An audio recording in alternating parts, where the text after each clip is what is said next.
어느 날 배고픈 여우가 먹을 것을 찾아다니고 있었습니다. 그때 마침 까마귀 한 마리가 먹음직스런 고기를 입에 물고 날아와 나뭇가지에 앉았습니다. 배가 고팠던 여우는 까마귀를 올려다보며 입맛을 다졌지만 고기를 빼앗아 먹을 방법이 없었습니다. 곰곰이 생각하던 여우에게 좋은 꾀가 떠올랐습니다. 여우는 까마귀를 향해 달콤한 목소리로 말했습니다. 까마귀님은 어쩜 그리도 윤기가 흐르는 멋진 깃털을 가지셨나요?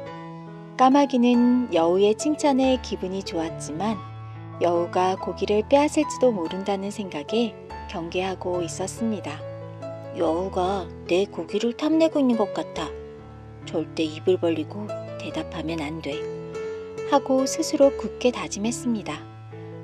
그런데 여우의 나긋한 목소리가 다시 들려왔습니다. 까마귀님의 날개는 또 얼마나 우아한지요. 공작새의 날개보다도 훨씬 아름답군요. 내 날개가 그렇게 아름다운가? 까마귀는 여우에게 속지 않으려고 조심했지만 자꾸 들려오는 칭찬에 자기도 모르게 기분이 좋아져서 웃음이 나오려 했습니다. 그때 다시 여우의 목소리가 들려왔습니다. 이렇게 멋진 까마귀님이라면 목소리도 아름다우실 것 같아요. 그렇지 않은가요?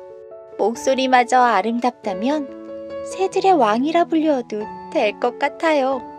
자신을 치켜 세워주는 여우의 칭찬에 우쭐해진 까마귀는 고기를 물고 있다는 사실을 깜빡 잊은 채 노래 솜씨를 뽐내고 싶어졌습니다. 그래서 그만 입을 크게 벌리고 노래를 부르기 시작했습니다.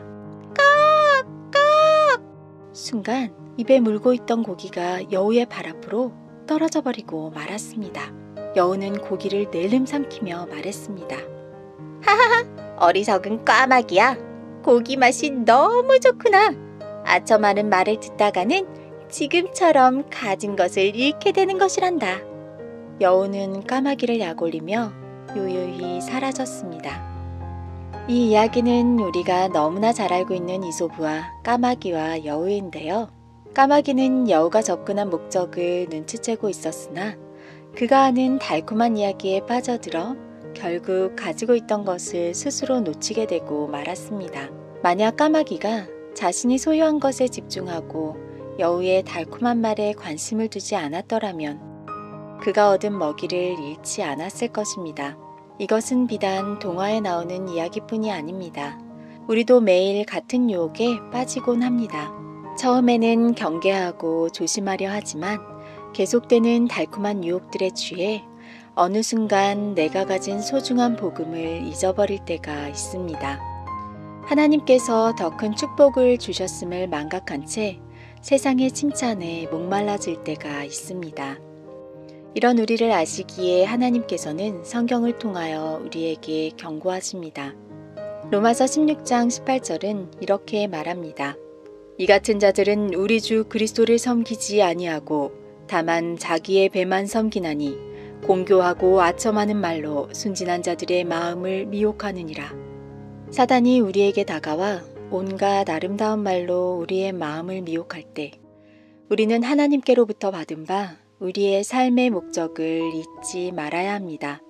아수르가 예루살렘 성을 치기 위해 왔을 때 아수르의 장군 랍사게가 히스기야 왕과 그가 섬기는 여호와 하나님은 너희를 구원할 아무 능력이 없으니 속지 말라고 하며 만약 아수르에 항복하고 나아오는 자에게는 안락하고 풍요로운 삶을 제공하겠다고 유다 백성을 회유합니다.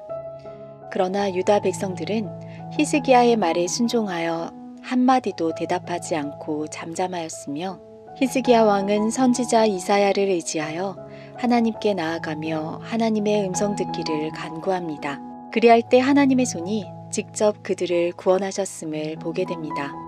상상할 수도 없던 방법으로 말이죠. 사단이 우리에게 안락한 삶과 풍요로운 삶을 주겠다고 또 명성과 명예를 얻게 해주겠다고 우리를 회유할 때에도 우리는 잠잠히 하나님께만 소망을 두어야 합니다. 그것이 우리가 약속된 축복을 받는 비결입니다. 또한 제자들이 예수님께 세상 끝날에 대하여 물을 때 예수님께서는 너희가 사람의 미혹을 받지 않도록 주의하라는 말씀을 가장 먼저 하셨습니다. 사람의 말에 미혹되지 않기 위해 우리는 하나님의 음성에 더 귀를 기울여야 합니다. 하나님과 매일 교제하며 그분의 말씀을 소중히 여긴다면 세상의 달콤한 속삭임에 대한 우리의 태도는 단호할 것입니다. 사도 바울은 말합니다. 이제 내가 사람들에게 좋게 하랴 하나님께 좋게 하랴 사람들에게 기쁨을 구하랴. 내가 지금까지 사람의 기쁨을 구하는 것이었다면 그리스도의 종이 아니니라. 그는 단호하게 말했습니다. 또 말하길 오직 하나님의 옳게 여기심을 입어 복음 전할 부탁을 받았으니 우리가 이와 같이 말함은 사람을 기쁘게 하려 함이 아니오 오직 우리 마음을 감찰하시는 하나님을 기쁘시게 하려 함이라 라고 하였습니다. 하나님을 기쁘시게 하는 것이 우리 삶의 목적이 될 때 마음을 흔드는 세상의 유혹 앞에 지지 않을 것입니다. 우리는 세상이 주는 거짓 속삭임에 속아 그리스도의 속량하심을 통해 얻은 구원을 스스로 놓치고 있지는 않은지 돌아보아야 합니다. 사람들의 칭찬을 듣는 것에 기쁨을 두어서 하나님께서 주시는 영생을 잃어버리고 있지는 않은지 생각해 보아야 합니다. 매일 주시는 생명의 양식을 세상 명예와 바꾸지 않길 원합니다. 세상의 달콤한 속삭임에 귀를 닫고 오직 내게 맡기신 사명 안에 행하길 원합니다. 나를 드러내고자 하는 내 교만과 아집이 세상을 향해 입을 열게 하려 할 때 하늘 아버지의 능력으로 막아주시고 하나님께서 채워주시는 생명의 양식을 얻기 위하여 하나님을 향하여만 입을 열게 하소서. 오늘의 기도 제목입니다. 캘리포니아의 산불로 인해서 많은 재림 성도님들이 어려움 가운데 있다고 합니다. 하나님의 보호하심이 함께 하시기를 기도해 주세요. 이번 주부터 개학하는 우리 청소년들을 보호해 주시고 또한 졸업을 하고 새로운 발걸음을 내딛는 학생들에게도 하나님의 선하신 인도하심이 함께 하시길 기도해 주세요. 코비드의 여파로 경제적인 어려움을 겪고 있는 성도님들에게 하나님의 돌보시는 은혜가 함께 하시길 기도해 주세요. 오늘도 하나님의 평안이 성도님들의 가정마다 함께 하시길 바랍니다.